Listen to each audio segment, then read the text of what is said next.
June 1944. The Second World War had reached a critical moment. The only way to stop Hitler in his tracks and to reclaim lost territory was to launch the largest seaborne invasion in history, the moment that became known as D-Day. You are about to embark upon the great crusade toward which we have striven these many months. The eyes of the world are upon you. The hopes and prayers of liberty-loving people everywhere march with you. The D-Day invasion was spearheaded by paratroopers. Leaping into the unknown, their job was to prevent enemy reinforcements. Without their actions, Allied victory in the West would not have been possible. I have to tell you, everybody says we're heroes, and that isn't true. We volunteered to do this, we trained to do it, and we were paid to do it. That does not make you a hero. There could have been no spearhead and no paratroopers without the workhorses of the sky, the Douglas C-47s, the airplanes that flew in their hundreds across the English Channel to Normandy, charged with delivering the airborne divisions to their rendezvous with destiny. One airplane had to lead the way. It seemed totally beyond comprehension that the airplane that led the D-Day invasion, this incredibly important artifact, would be in a scrapyard. There's just no way that that can be true. I just had a feeling there's something special about this airplane. And he said, well, that airplane was the lead plane into Normandy. This is the story of the men who found and who were determined to restore this iconic aircraft, of the plane's part in one defining moment in history, and of a dream that she should fly again back to the coast of France to commemorate the 75th anniversary of D-Day. That's All Brother, the plane that led the D-Day invasion.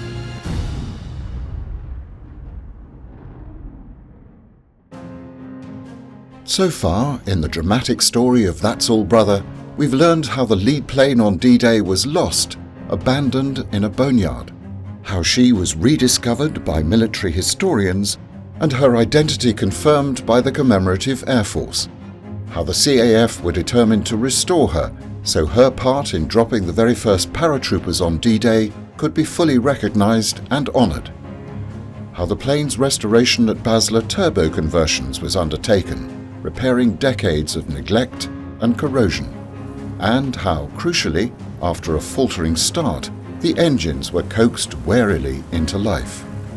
Now thoughts turn urgently to her star-turn and most important mission to date, her return to Normandy for the anniversary of D-Day itself.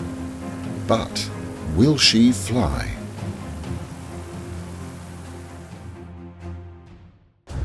In the brief interim, That's All Brother has been fitted with vital new engine cowlings, and her landing gear has been satisfactorily and thoroughly tested. With the new cowlings in place, it has been possible to run the engines at full power. The signs are good, but still her team anxiously await the plane's most demanding test, her first flight. Well, it's really exciting to be here. For me personally, to close the loop, the last time this airplane flew, I got to fly it in here, and to be honored to be the guy selected to fly it today is humbling and exciting.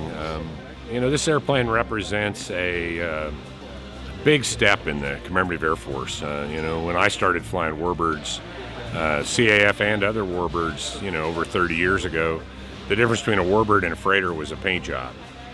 And this airplane represents how far we've come, both as the commemorative Air Force and as a warbird industry, that we now have these examples of flying warbirds that are truly exquisite.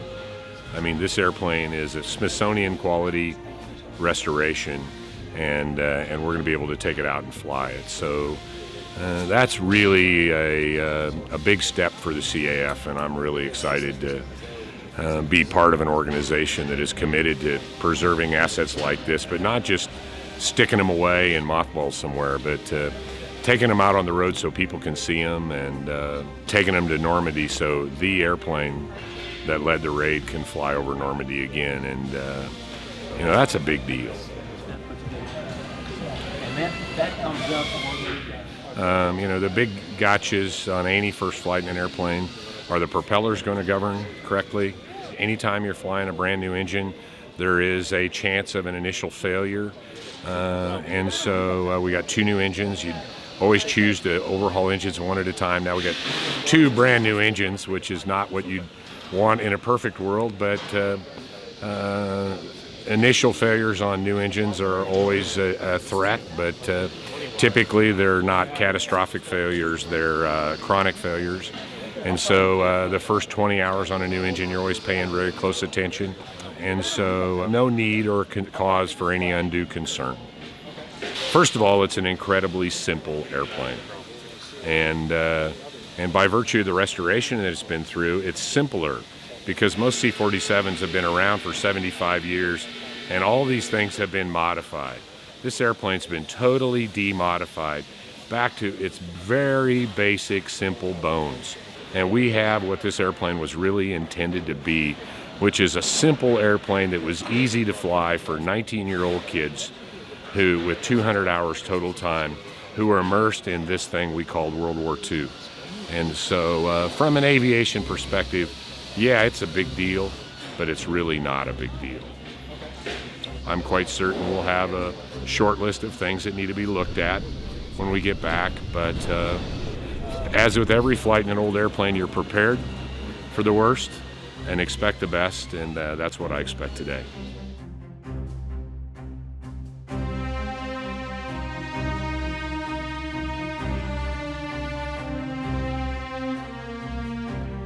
All right, welcome everyone to the first flight. Thank you everyone for being here. We're going to start off the safety briefing with the pilots. So Doug, Tom, are you guys ready to go? All right, aircraft from maintenance. Aircraft is ready to go. As far as the weather goes, we've kind of checked multiple sources. The weather's about as good as we're going to get in January in Wisconsin. So the snow that's out there right now is going to let off in the afternoon, so we should be able to get a good flight in this afternoon with adequate ceilings. The winds are 14, gusting to 20, but they're coming down the runway. Based on the direction, we plan on using the west runway, and we'll go with that. So on the first flight, our objective is just put some time on the airplane. We're not going to be expanding the envelope, anything. Just make sure nothing's coming out of the airplane, smoke, oil, anything like that. We'll fly around for 15, 20 minutes, and then we'll land, take a look at the airplane, and make sure everything's clean and dry, and we'll have press availability at that point, and give some interviews, and then our plan will be to go fly again for the second flight. Any questions? Yes, they are as prepared as they can be, and yes, every conceivable precaution has been taken. Nonetheless, there's no disguising the tension felt by everyone as the moment of takeoff arrives.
It is a piece of American history, very important, and it has to be treated as such with respect and a lot of care. We look at the temperatures, pressures, leaks, anything like that. Is it making power? And just an overall shakedown of the airplane. We expect to fly 30 minutes the first time just to be sure that everything's working correctly. We'd like to get 3 flights on it today, but daylight may be an issue later. This was the airplane, the very airplane that led the raid. And I'm so proud of our organization, the Commemorative Air Force, that we've been able to bring it to this place. There's a lot of work to do, a lot of money that's got to be raised, a lot of volunteer work that's got to be done. You know, this is the beginning, not the end. As you can see, she needs a paint job. All the interior fitments need to be done. And the volunteers back at Centex Wing in San Marcos are going to get to work on that just as soon as we get it out of here. And look forward to having, you know, the queen of the C-47 fleet as a member of the CAF.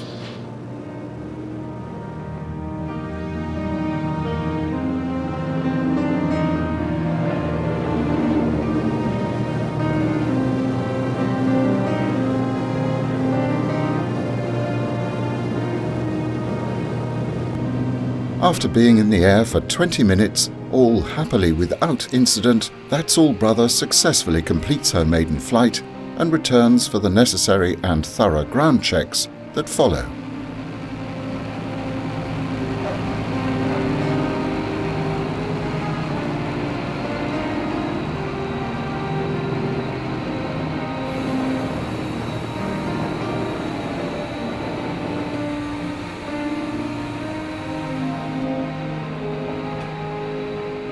It's a magnificent flight. Great airplane. We have a winner here. He only had one job, and that was not to let me screw up, and he did his job. Flying a DC-3 is like putting on an old pair of Tony Lamas. They fit good. And, you know, I've been flying this airplane, you know, C-47 DC-3s for 32 years, and it's always a great thrill to get back in one, and this one especially.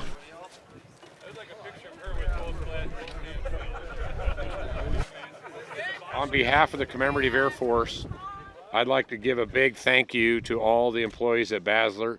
You guys have done a great job. It's been a real thrill for me to watch your team get behind and get engaged and get excited about this project. This is a big story, and you guys have played a pivotal role in it. And to the folks at the Centex Wing who were instrumental in raising this money and getting behind this project, you know, and this airplane is going to lead you to a new place. And to the thousands of men who bailed out of C-47s and walked on the beach in Normandy on June 6th of 1944, hear, hear. Here, here, here. That's All Brother began the vital events of D-Day, and D-Day itself was to become the beginning of the end as far as World War II was concerned. It was the day on which troops of the Allied forces landed in Normandy, kick-starting the liberation of important cities and strategic ports and towns throughout northern France. It wasn't by any means the last mission for That's All Brother, who was to complete many more before the war finally ended, but it was by far her most significant. Her time at Basler now completed, That's All Brother is flown well over 1,000 miles from Wisconsin to the central Texas wing of the CAF in San Marcos. The crew at Centex eagerly await the arrival of their new star, aware of her historical importance and their role in helping to preserve her heritage.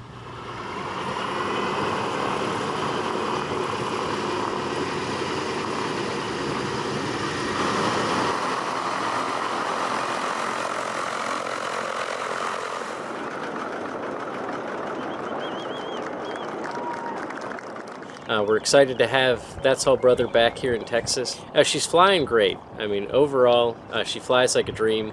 Everyone who's flown a lot of C-47s who's had the opportunity to fly this one will claim that it's like it's a brand new airplane. So, as with any plane, especially one that's nearly 75 years old, there's always a couple things we got to work out.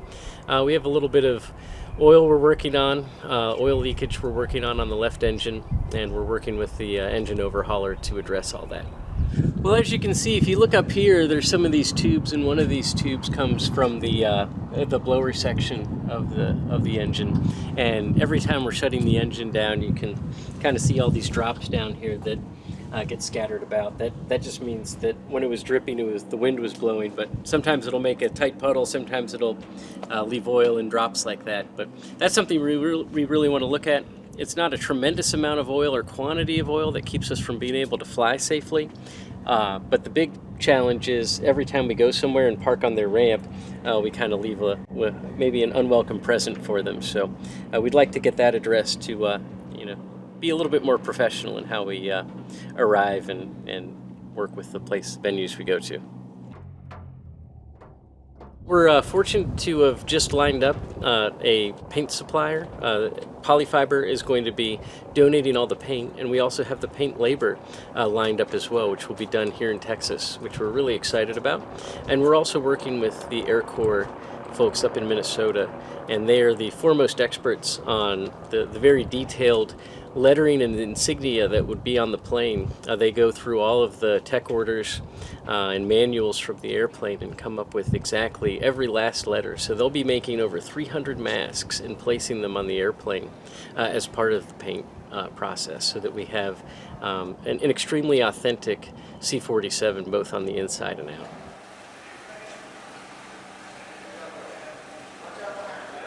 I think probably the thing I'm most excited to see happen with the project is going to actually happen in the next few months. For me, and my perspective as a historian, what we have now is a mechanically sound airplane that's structurally been tested, proven, but we still don't have our complete historic interior in the airplane. We've been quietly sourcing parts over the last 18 months to stock the airplane with its correct vintage radios, with the correct drinking fountain for the paratroopers. Everything down to the smallest detail, including the lavatory, are facets of the restoration that remain to be completed and made functional. Much of that work is going to be done by volunteers in the Tulsa area, which is where the airplane was originally accepted for service in the spring of 1944 by the U.S. Army Air Forces. Following the restoration, and what we're calling phase 2 of the restoration, the historic interior, we'll also have to paint the airplane. The invasion stripes, another characteristic marking that'll be on the airplane, is something else we're looking forward to because we intend to put them back on the way they were applied during World War II. The men of the 87th Troop Carrier Squadron found out on a Sunday that they had to paint all of their airplanes with these invasion stripes before the mission. And having not enough white and black paint on the base, they decided to break into local English hardware stores, take the black and white paint, leaving IOU notes for the shopkeeps, going back to the field and painting the airplanes with mops. Clearly the stripes were there for a purpose, but what was it? And why now? The basis for the story starts at Greenham Common, from where That's All Brother took off on D-Day and where she and many other aircraft were given their invasion stripes. Approaching June the 5th, an order was issued to paint invasion stripes on the aircraft, because the Allies had learned from the parachute drops in Sicily. Many aircraft had been destroyed by friendly fire. Army and Navy gunners were not good at aircraft recognition, and to help them, big, bold, black and white stripes were hastily added to the aircraft as an identification aid so they wouldn't be suffering friendly fire when they flew over the invasion fleet. Now, of course, we recognize from the photographs, these are iconic symbols of the invasion, the black and white stripes. They date that critical moment in history. Unpainted, it wasn't D-Day. Painted, it was D-Day. Overnight, the ships blossomed out in their new war paint. On D-2, invasion markings were applied. Another lesson from Sicily. The aircraft were prepared, the lead plane chosen, but she needed an experienced pilot, one to offer the leadership required for this crucial mission. John Manolin Donaldson, the man selected to pilot That's All Brother, was an inspired and inspiring choice. He was born in 1901 in Alabama. He joined the Alabama Air National Guard and swiftly rose to the rank of base commander, a role he performed at several US AAF bases across America. He was subsequently promoted to commander of the 438th Troop Carrier Group, training in Northern California prior to departing for England. He had shown in training great precision in group formation flying and, critically, the accuracy of dropping paratroops. Less certain is quite why he changed from his original squadron, flying anti-submarine patrols, to flying C-47s instead. Donaldson's a really interesting character. He actually became a pilot in 1924. So he's a pioneer in aviation, and that's really the mystery that remains today, is why did he go to C-47s? And I just don't know. I have a theory, because early in the war, my squadron flew anti-submarine patrols off the coast of Miami in unarmed O-47s. And so I don't know if he just didn't like that and he wanted to be more involved, or if they saw, hey, this is a pilot with almost 20 years of flying experience, when there's very few pilots out there that have that much flight experience. And here we are, we're needing to boost the the troop carrier levels and stuff, so we need an experienced pilot to be able to not only train these guys but lead them.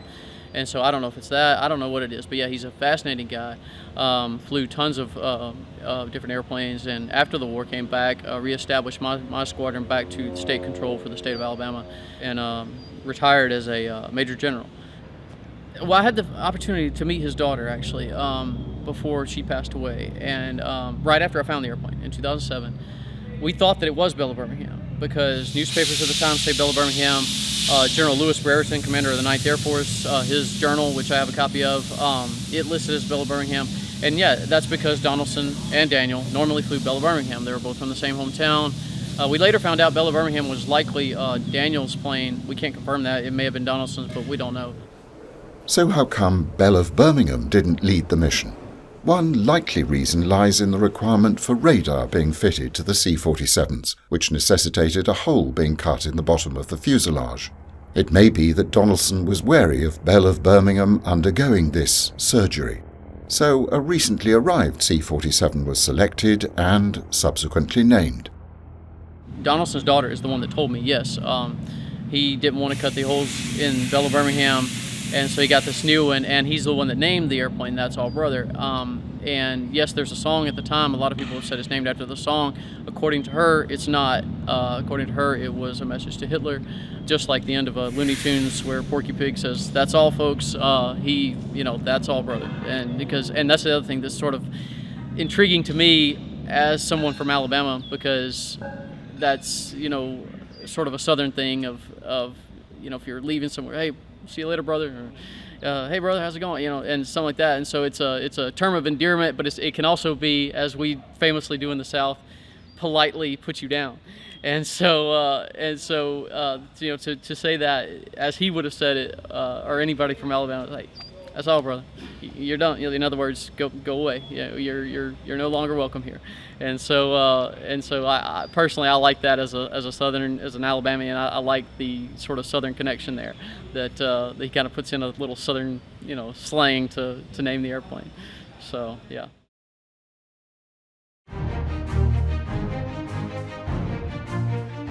We had been working with L3 Aerospace Technologies for a number of months. We took the airplane to them a couple weeks ago on a visit, a meet and greet visit, and left with, when are you going to bring it back to get painted? Can it be here next Thursday?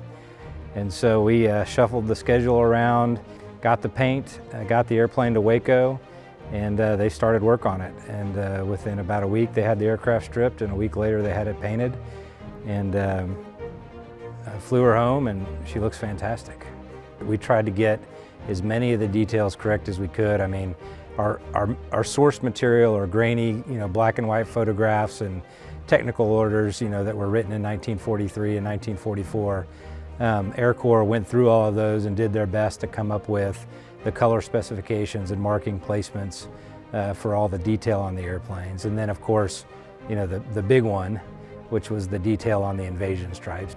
And the story is those stripes, they weren't masked. They were painted on with mops and brushes. And so our goal was to kind of honor that history. And so at L3, we actually had them paint the stripes on by hand without masks. So the lines aren't perfectly straight. Nothing is perfect. If you get close and look, you'll notice the detail is much like it would have looked again on June 6, 1944. So we got what we were going for. Resplendent in her new paint and sporting her authentic invasion stripes, That's All Brother is beginning to look very much the part. However, a few elements are still missing, including one important one, the radar system. Hey, this is Joe Insminger. I'm with That's All Brother in San Marcos, Texas. And How are you?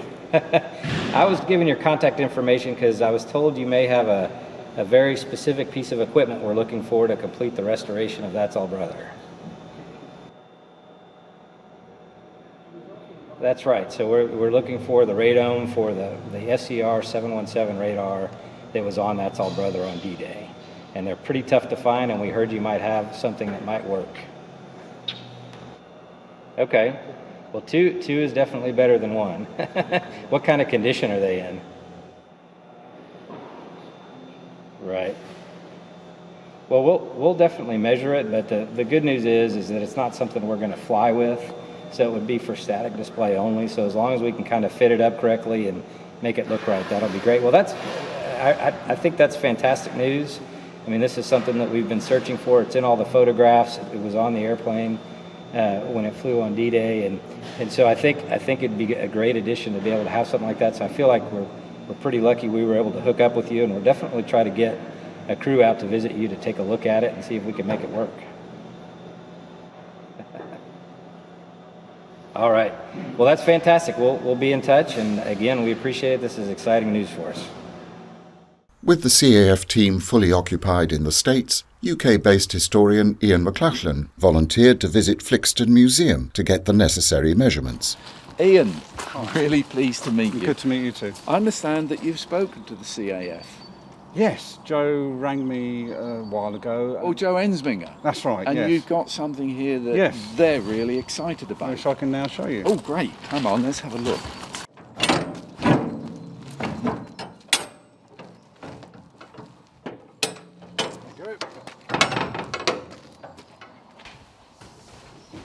Behind an F100 canopy.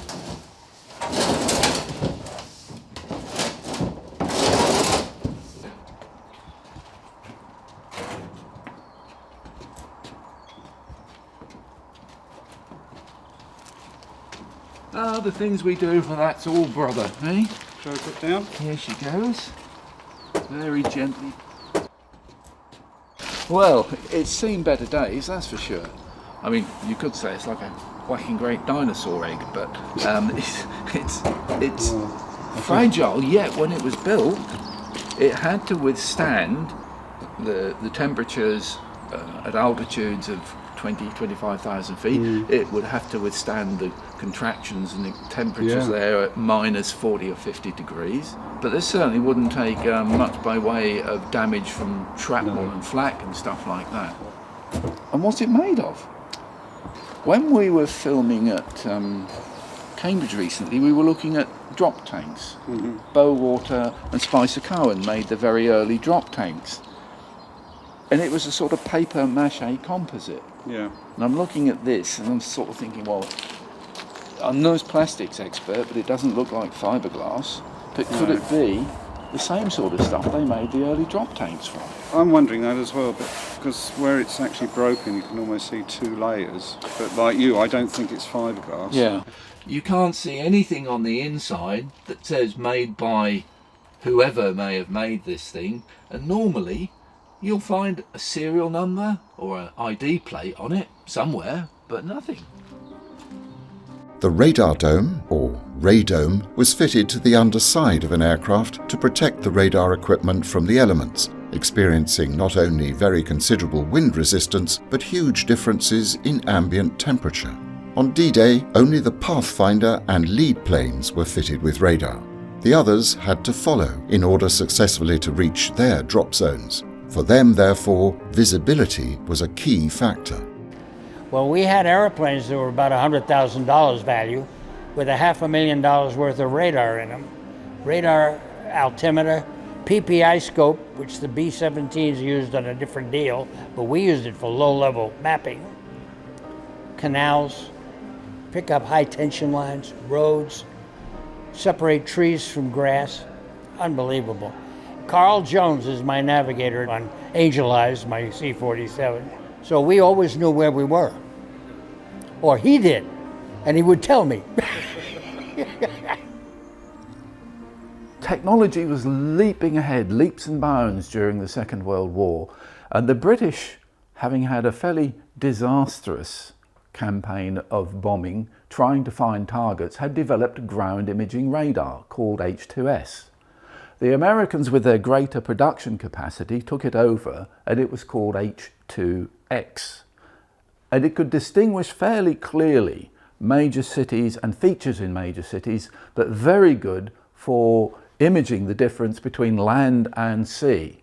Now, ASV, air-to-surface vessel radar, anti-submarine radar of various species, including the SCR-717, fitted to That's All Brother, seems to have been an attempt to give you a clearer radar image to support the Eureka ground module and the Rebecca air module already fitted to That's All Brother, which would guide the aircraft into a position within a couple of miles of the DZ, the drop zone.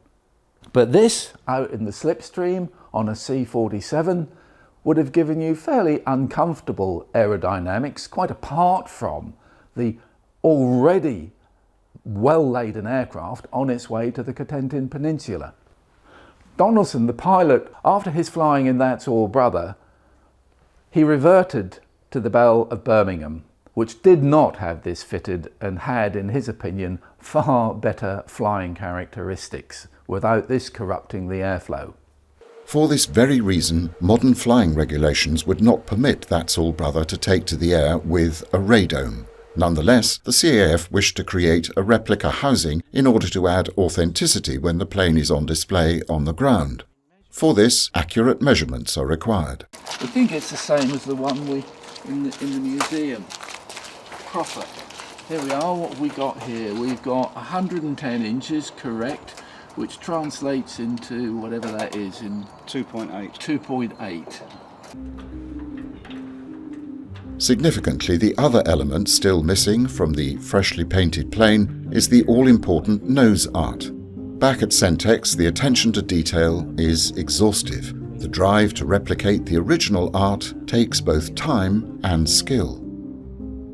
The only thing I can think is, if anything, some of the letters up top might need individually twisting, but I think this is looking pretty sweet. I started painting nose art in 2007 when I was given the opportunity to work with the CAF on their B-24 project. Painting nose art on vintage aircraft is extremely rewarding for me because I grew up going to air shows with my dad and my uncle, both in the Air Force. I really became obsessed with the history, full in around 2000, 1999, 2000. Just that whole era has become so important to me. And so to see like this plane when it's done on the ramp and flying and in the magazines, it'll be pretty special to know that I had a piece of all the people working together on this plane to bring it back to what it is today. And it's such a historic plane it's really an honor. We made sure the lettering was correct. I drew it all up on the computer based on the historic photos, and we made little tweaks and adjustments, projected it on the plane to get it in the right location based on the historic photos. And even from there, up on the scaffold, we were making adjustments to the individual letters to try and get it as close as we could to being the accurate nose art that it wore in 1944. And once we got it drawn onto the plane, I started painting in the yellow, then switched sides, did it all over again. And what's unique about this aircraft is we have photos of both sides. A lot of times you would only get a photo of one side when you're doing your research. So we're really fortunate in that respect. It takes a lot longer than people would think. You have to do your brush strokes, smooth everything out, and a lot of the times the colors may not take on the first go through, so you have to do a second coat. And then there's the lead time for the drying. It's a time-consuming process. Everybody here has been really nice, really helpful, wanting to make my job as easy as possible, and that's really nice. It helps me, feel confident and relaxed and be able to put out, a quality product that they'll be happy with. But just the opportunity in general to work on such a historic aircraft is amazing, and it's special.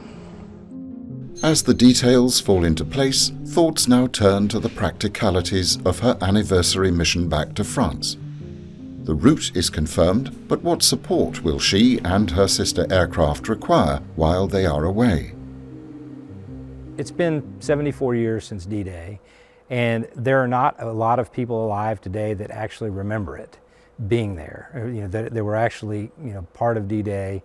There are a lot of people that have heard stories, but as time passes, those memories fade. And what's cool about this project to me is that it's almost a rebirth in some ways of a D-Day veteran. So we're taking something that was old and forgotten, and we're bringing it back to life and making it real again.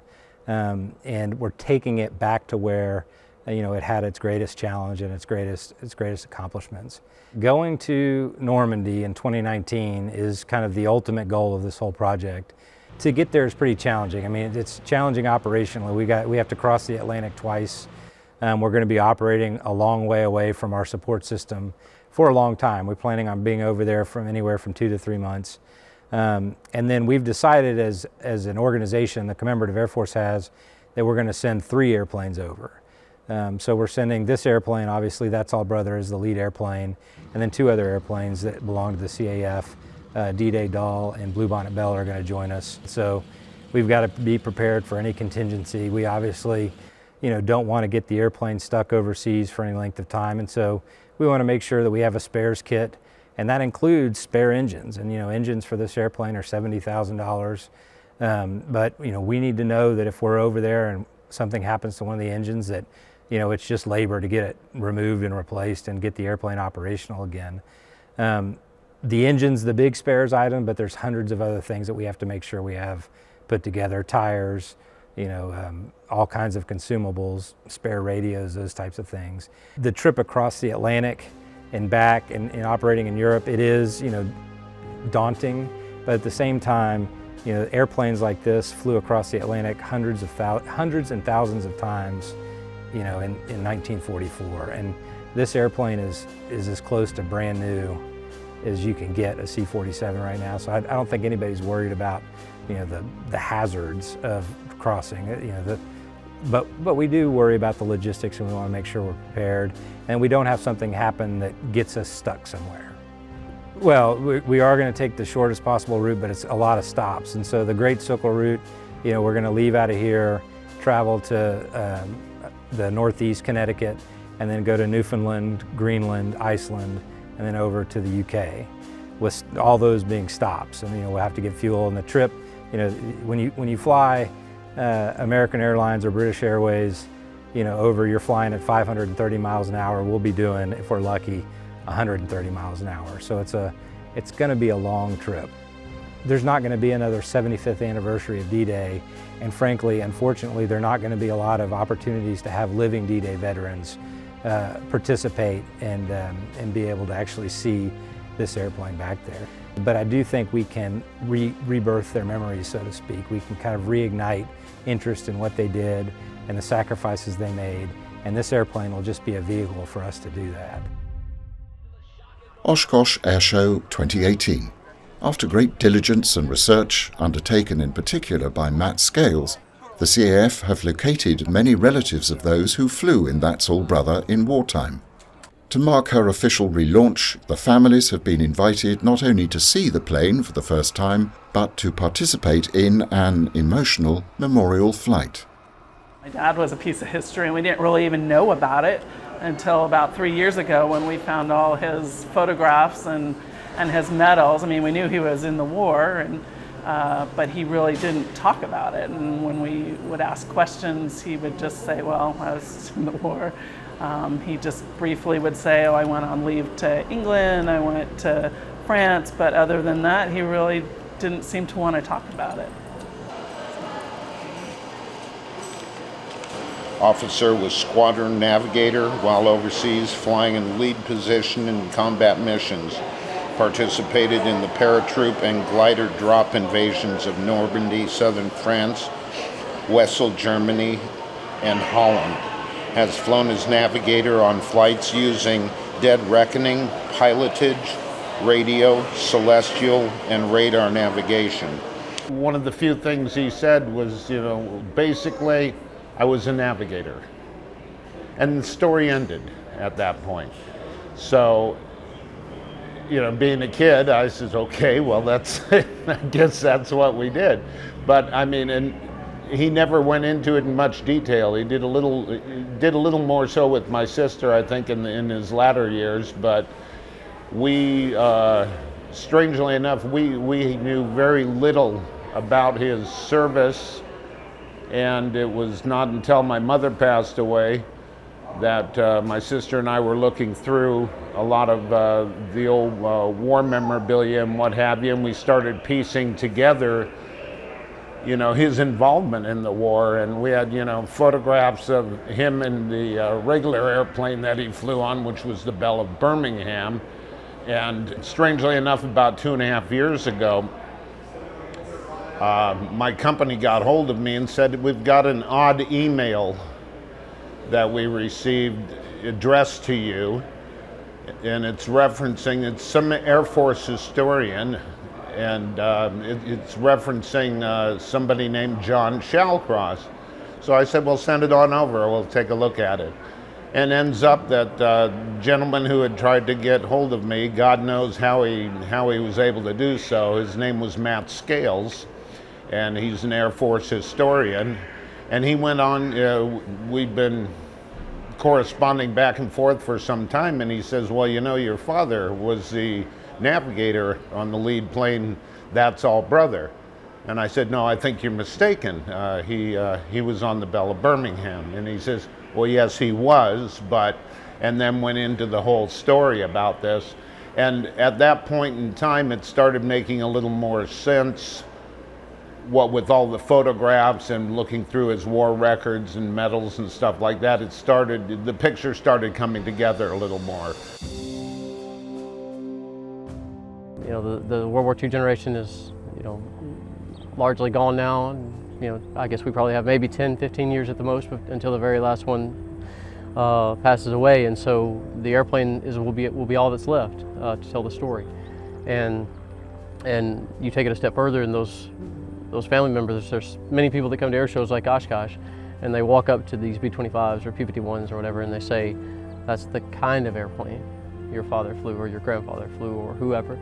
And very few people in this world can go to an airplane and say that's the airplane that your actual relative flew, or in this case, That's All Brother jumped from. And those individuals can, and all of the crew members and paratroopers have long since passed away. The last one passed away in 2009. It's almost 10 years ago now. And so for them to have a physical connection to their family member just means the world to me. I've gotten way too much credit, way too much notoriety in all this whole process, and it's don't get me wrong, it's fun and that's nice. But truly, honestly, the biggest thing for me is being able to connect those families. Matt and I started working on this in 2007, and here it is 2018, and it's flying, and we've been able to meet the wing that's flying it, being able to meet the ones who restored it, the CAF staff that helped with the fundraising, the families of the crew, the families of the paratroopers who jumped. Matt has done most of the research on who the paratroopers were. There is no manifest, so we do not know the entire number that were on the plane. We don't know if it was 13, 14, or 15, somewhere in that area. So we've reached out to those that we do know, and some of those descendants now know each other, and they have gotten together, and they actually came here to Oshkosh in 2018, and they were able to fly together as families on the, I guess, the maiden flight for the families. And also Matt and I, because of our roles in it, we were able to go on that flight also, and it was very emotional for the families to know that it's the same plane that their ancestor either flew or was a crew member of or jumped out of on D-Day, and it was pretty emotional for all of us. We're going to be up for about 30 minutes, and what we're going to do is, once we're airborne and cruising at a level altitude, I'm going to give you a signal to disconnect your seatbelts. You can walk up to the cabin or the cockpit. If If you do that, would you just please? No, we've got 13 people to get through. Get through that as fast as you can. Maybe we can do a second one. Anybody that's going in the back, no more than 2 in the back at a time. And when you sit back down, please put the seat belts on in case we have a bump or something, okay? Now, when we get up there, we get everybody seat belted in, then I'll give you where the emergency exits are located, how to get out if we have an incident. We probably won't, but we want to make sure everybody understands where to get out, just like we do in the airlines. And we're going to have a good flight. I believe Tom Travis is going to tell you how and where we're going to go. I'm just going to turn him over to him. We're going to take off, go south, go right over the top of Oshkosh. And so get your cameras ready. It's a magnificent sight today. Lots of airplanes, lots of activity. And so we'll go down south of Oshkosh, turn around and come back. We're about 2,000 feet above the ground. So you should be able to get some good photos. We appreciate you flying with us again, and welcome aboard. He wants to do, so we can work that out.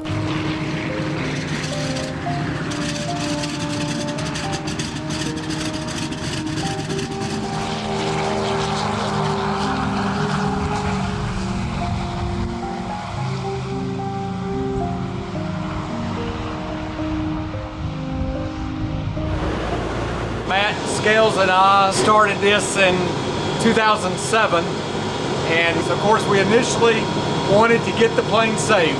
That was the initial effort, trying to find someone to save this plane, and Commemorative Air Force are the only ones that stepped up. I would have never imagined in a million years that we'd ever be sitting in this airplane exactly like it was, flying. At this point, I don't think it's emotional anymore. It's almost just funny, really. It's like, I can't believe it. How could we? I would have never imagined we'd ever get here, but here we are. Right on the other side of this wall would have been where my father was sitting. And it's just a neat feeling to be that close to him.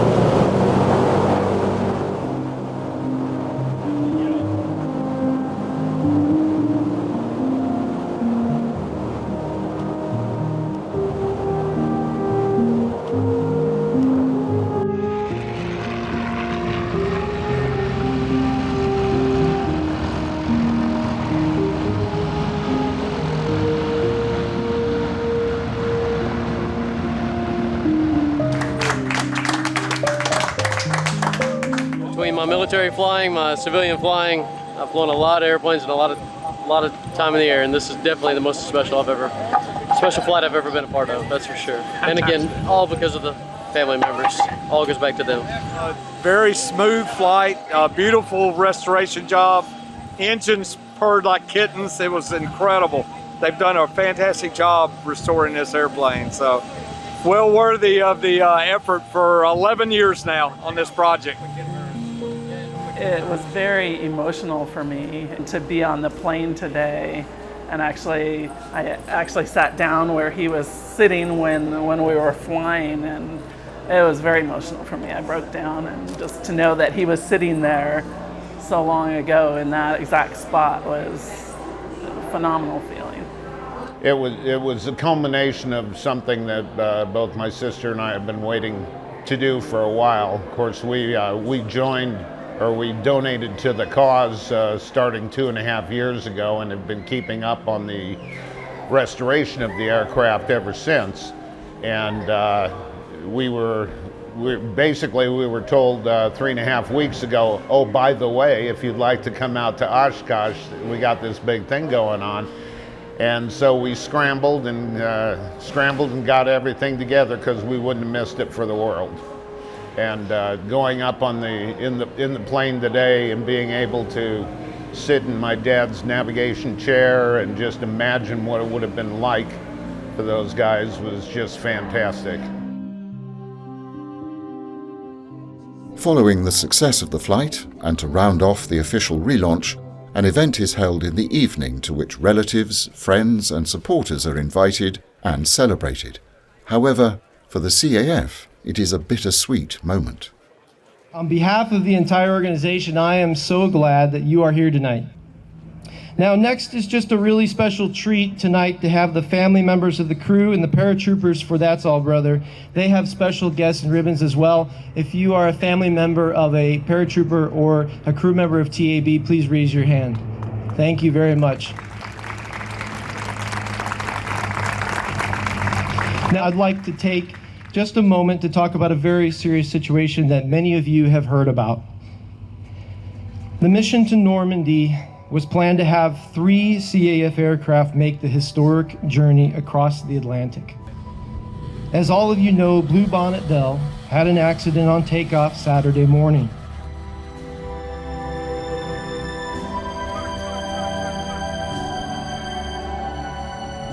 I'm sure you share my thankfulness that all of the occupants were able to exit the aircraft successfully. It is with great sadness to share that the Blue Bonnet Bell is destroyed.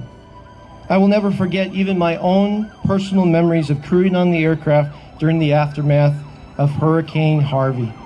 The loss of the aircraft is no doubt heartbreaking, and I've spoken with the crew, and I'm happy to share that all are recovering from the accident.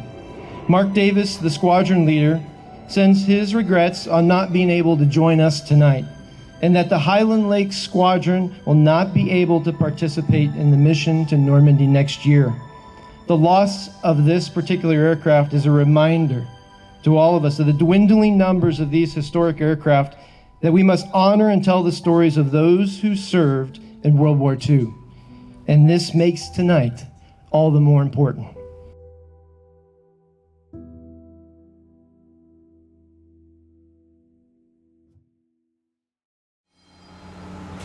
As if the loss of Blue Bonnet Bell were not enough of a setback for the CAF, there is soon further bad news. Potentially, given all that is at stake, worse news. The problem with the oil leak on That's All Brother's left engine has escalated considerably after the extra hours of flying time, and consequently the engine urgently needs attention. The plane is returned to Basler turbo conversions and the engine is removed. While the complex maintenance is carried out, That's All Brother remains grounded and crippled in her hangar. The date with destiny in France in June 2019 cannot be changed, but now the fears grow that she won't make it at all.